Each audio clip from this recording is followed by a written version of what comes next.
પંજાબી સબ્જી તો સૌ કોઈની ફેવરેટ હોય છે, પરંતુ હોટલ કે રેસ્ટોરન્ટ જેવી ઘરે નથી બનતી હોતી. તો આજે હું તમને શીખવાડીશ એકદમ રેસ્ટોરન્ટ સ્ટાઇલ પનીર ભુરજીની રેસીપી. પનીર ભુરજી તો ઘણી બધી રીતે બને છે, પણ તમે મારી આ રીતથી પનીર ભુરજી બનાવીને જરૂરથી ટ્રાય કરજો. બીજી બધી જ રીત તમે ભૂલી જશો અને દરેક વખતે આ જ રીતથી બનાવશો. અને હા, તમે રેસ્ટોરન્ટમાં જવાનું પણ ભૂલી જશો અને ઘરે જ પનીર ભુરજીની સબ્જી બનાવશો. હેલો ફ્રેન્ડ્સ, જય શ્રી કૃષ્ણ, રાધે રાધે. તો પનીર ભુરજીની સબ્જી બનાવવા માટે મેં આ 4 નંગ ડુંગળી લીધી છે, જેને ઊભી ઊભી સ્લાઇસમાં કટિંગ કરી લેવાની છે.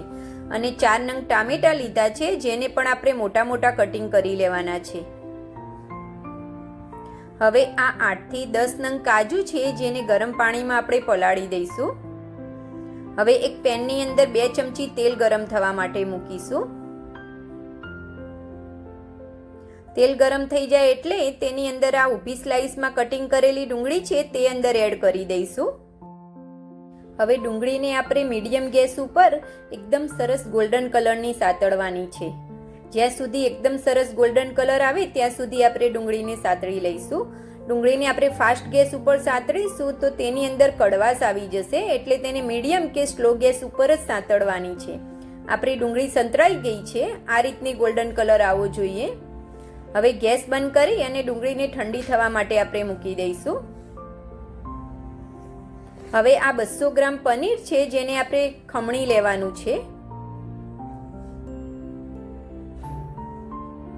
આ દૂધી ખમણવાની ખમણી આવે છે, તેનાથી આપણે ખમણી લઈશું પનીરને. એકદમ ઝીણી ખમણી નથી લેવાની, આપણે આ રીતની થોડીક મોટી ખમણી આવે એ રીતની જ લેવાની છે.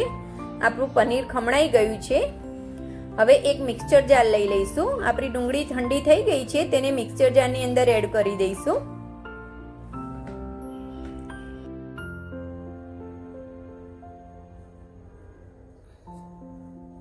હવે તેની અંદર કટિંગ કરેલા ટામેટાં પણ તેની અંદર એડ કરી દઈશું.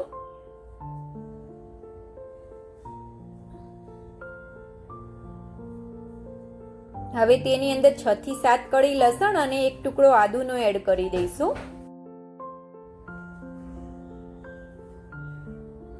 હવે આ ગરમ પાણીમાં પલાળેલા કાજુ છે તે તેની અંદર એડ કરી દઈશું.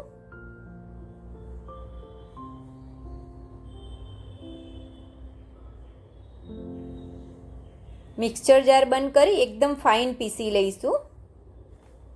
હવે તે જ પેનની અંદર આપણે 3 થી 4 ચમચી તેલ એડ કરવાનું છે અને તેલને ગરમ થવા આપણે મૂકીશું. અડધી ચમચી જેટલું જીરું અંદર એડ કરી દઈશું.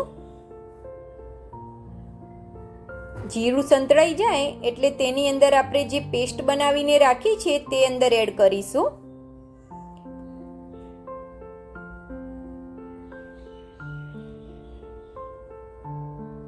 બધી જ પેસ્ટ આપણે અંદર એડ કરી દઈશું.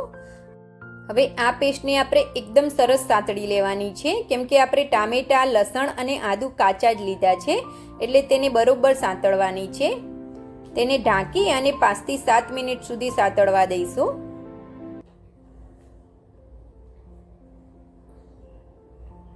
આપણી પેસ્ટની અંદરથી તેલ છૂટું પડે ત્યાં સુધી તેને સાતળવાની છે. આપણી પેસ્ટ સંતળાઈ ગઈ છે, તેને બરોબર મિક્સ કરી લઈશું.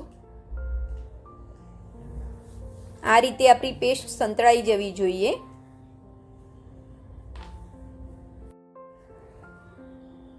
તો આપણી પંજાબી ગ્રેવી બનીને રેડી છે. હવે તેની અંદર આપણે મસાલા કરી લઈશું. તો સૌપ્રથમ કાશ્મીરી મરચું એડ કર્યું છે મેં 2 ચમચી જેવું.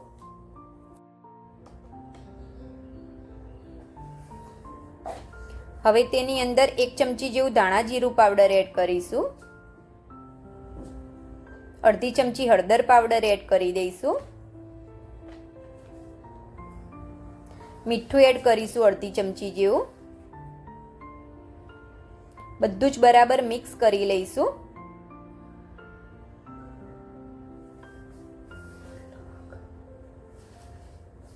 હવે તેની અંદર આપણે થોડું પાણી એડ કરવાનું છે. પાણી તમારી જેવી ગ્રેવી જોઈએ એ રીતે એડ કરવાનું છે. મેં અડધો ગ્લાસ પાણી એડ કર્યું છે. બરોબર મિક્સ કરી લઈશું ગ્રેવી અને પાણીને અને ઢાંકી અને ગ્રેવીને 5 મિનિટ માટે સાંતળાવા દઈશું. ગ્રેવીમાંથી તેલ છૂટું પડી ગયું છે. આપણી ગ્રેવી બનીને રેડી છે. હવે તેની અંદર આપણે ખમણેલું પનીર એડ કરી દઈશું.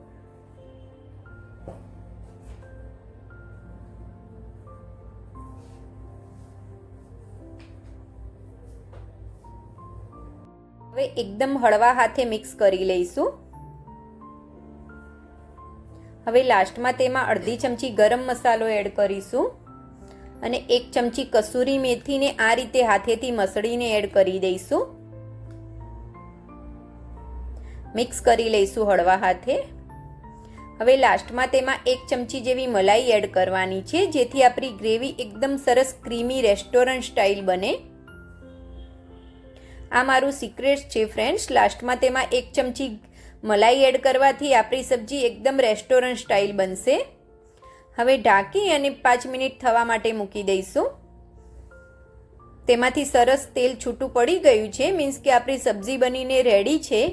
ફ્રેન્ડ્સ, જો તમને મારી વિડીયો ગમતી હોય તો મારી વિડીયોને લાઈક કરજો અને હજુ સુધી મારી ચેનલને સબસ્ક્રાઈબ ના કરી હોય તો ચોક્કસથી સબસ્ક્રાઈબ કરી લેજો, જેથી આગળ પણ હું તમારી માટે આટલી જ સરસ મજાની રેસીપી લાવવાની છું.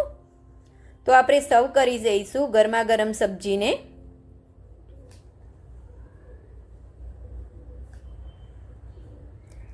તો આપણી રેસ્ટોરન્ટ સ્ટાઇલ પનીર ભુરજીની સબ્જી બનીને રેડી છે ફ્રેન્ડ્સ. Thanks for watching. જય શ્રી કૃષ્ણ.